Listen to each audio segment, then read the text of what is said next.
The Journals of Søren Kierkegaard. I have just now come from a party where I was its life and soul. Witticisms streamed from my lips. Everyone laughed and admired me. But I went away. Yes, the dash should be as long as the radius of the Earth's orbit, and wanted to shoot myself. God creates out of nothing. Wonderful, you say? Yes, to be sure. But he does what is still more wonderful. He makes saints out of sinners. After a considerable walk through the forest, where I became acquainted with several of the little lakes I'm so fond of, I came to Hester Haven and Lake Call. Here is one of the most beautiful regions I have ever seen.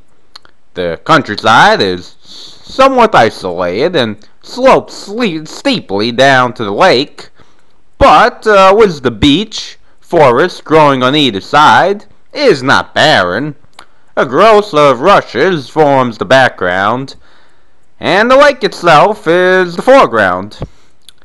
A fairly large part of the lake is clear, but a still larger part is overgrown with the large green leaves of the water lily, under which the fish seemingly try to hide, but now and then peek out and flounder about on the surface in order to bathe in the sunshine.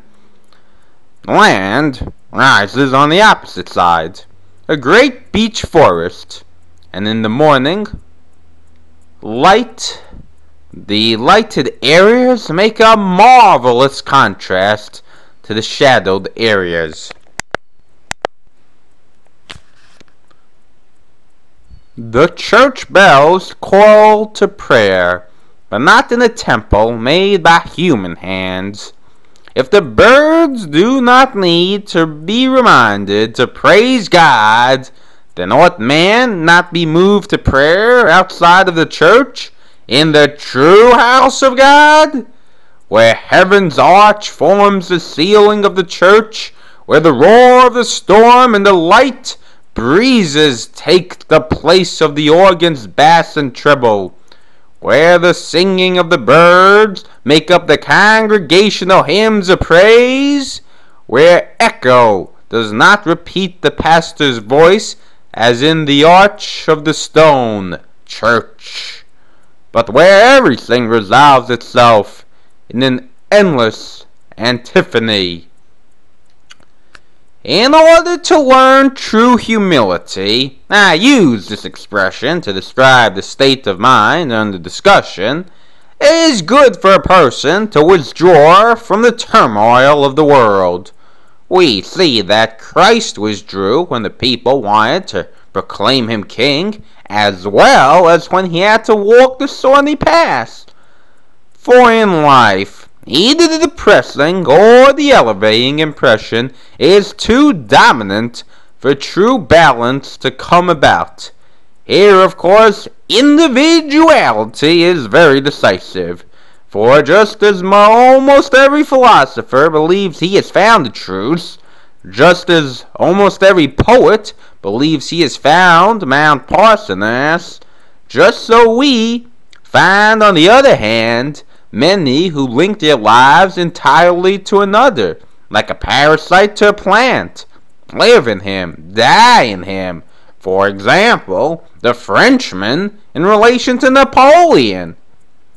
But in the heart of nature, where a person, free from life's often nauseating air, breathes more freely, here the soul opens willingly to every noble impression. Here one comes out as nature's master, but he also feels that something higher is manifested in nature, something he must bow down before. He feels a need to surrender to this power that rules it all. I, of course, would rather not speak of those who see nothing higher in nature than substance, People who really regard heaven as a cheese dish, cover, and men as maggots who live inside it. Here he feels himself great and small and one in the same time, and feels it without going so far as the Fichtean remark about a grain of sand constituting the world, a statement not far removed from madness. In vain do individual great men seek to mint new concepts and to set them in circulation. It is pointless. They are used for only a moment, and not by many either, and they merely contribute to making the confusion even worse. For one idea seems to have become the fixed idea of the age, to get the better of one's superior. If the past may be charged with a certain indolent self-satisfaction in rejoicing over what it had, it would indeed be a shame to make the same charge against the present age, the minuet of the past and the gallop of the present. Under a curious delusion, the one cries out incessantly that he has surpassed the other, just as the Copenhagens with philosophic visage go out to Dryhosen in order to see and observe, without remembering that they themselves become objects for the others, who have also gone out simply to see and observe. Thus there is a continuous leapfrogging of one over the other, on the basis of the imminent negativity of the concept, as I heard a Hegelian say recently, when he pressed my hand and made a run preliminary to jumping. When I see someone energetically walking along the street, I am certain that his joyous shout, "I am coming over," is to me. But, unfortunately, I did not hear who was called. This actually happened. I will leave a blank for the name, so everyone can fill in an appropriate name.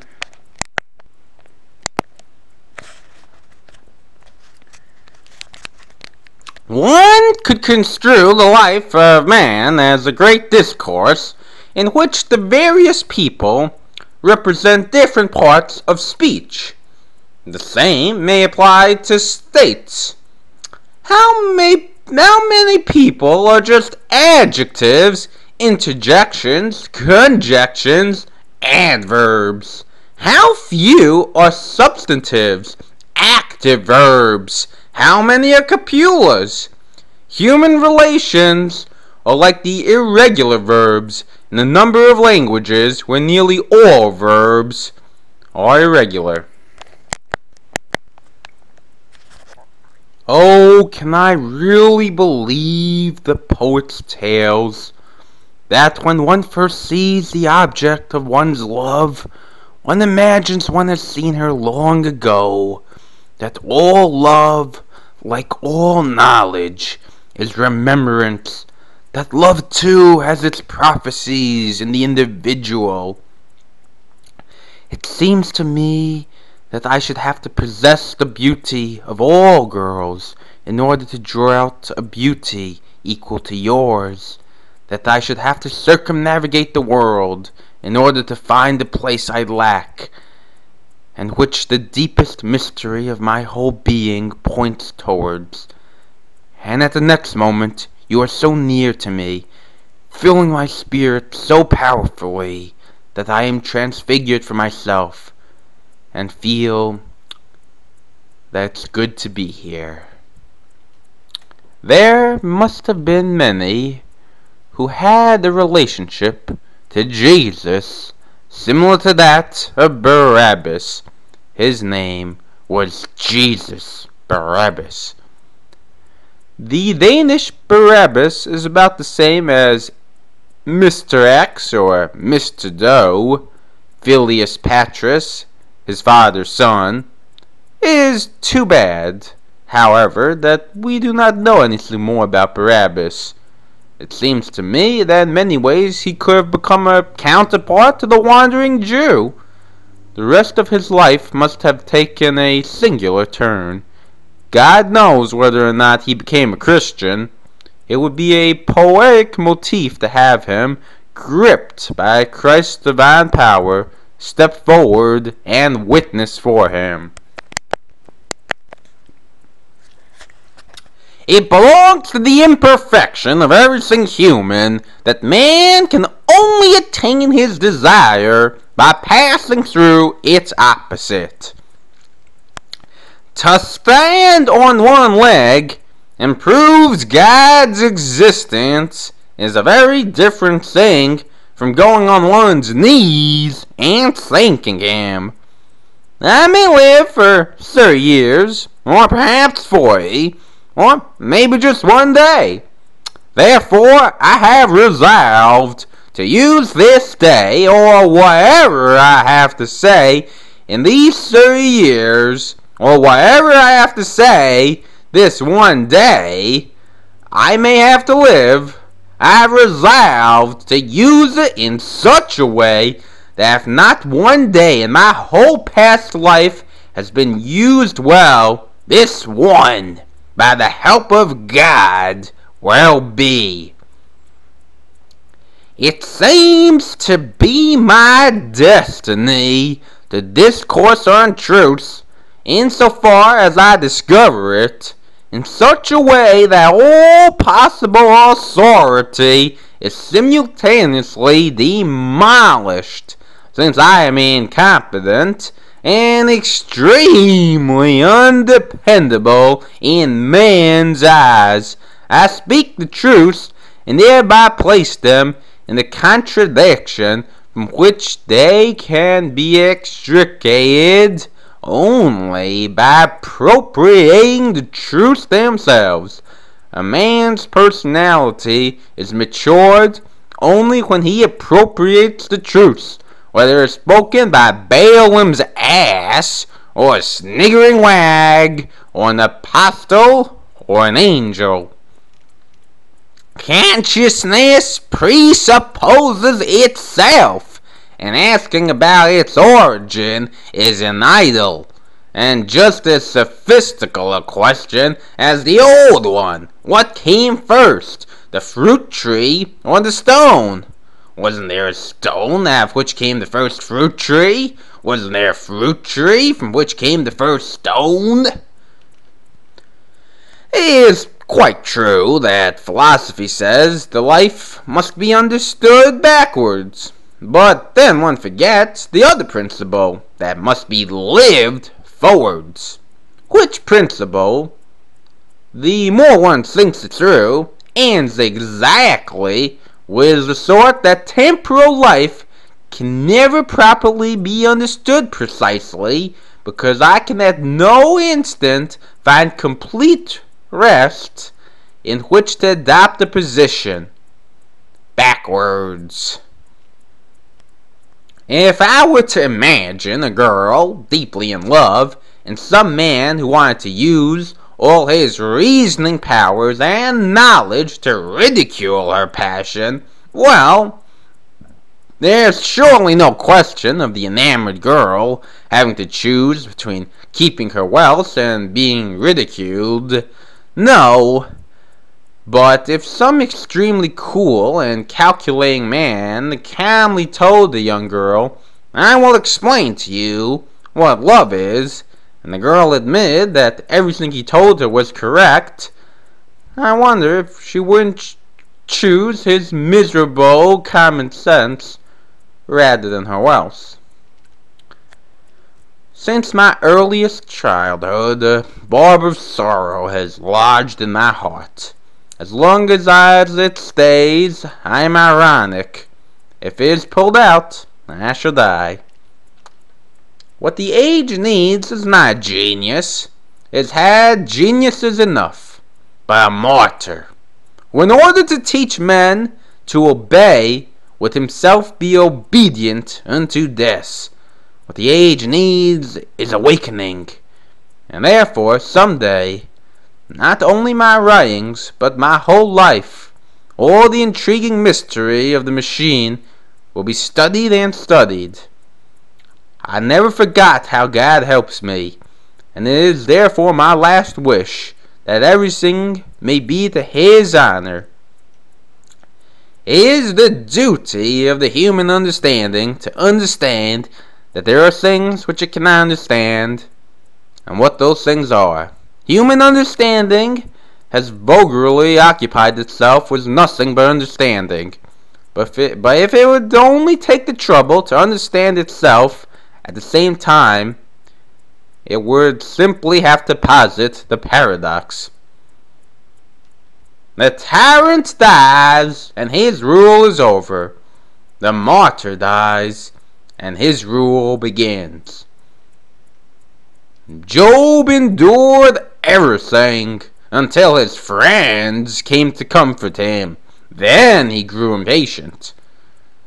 The truth is always in the minority, and the minority is always stronger than the majority, because as a rule, the minority is made up of those who actually have an opinion, while the strength of the majority is illusory, formed of that crowd which has no opinion, and which therefore, the next moment, when it becomes clear that the minority is the stronger, adopts the liar's opinion, which now is in the majority. In essence, becomes rubbish by having the whole retinue and numerousness on its sides, while the truth is again in the new minority. The truth is a trap. You cannot get it without it getting you. You cannot get the truth by capturing it, only by it capturing you.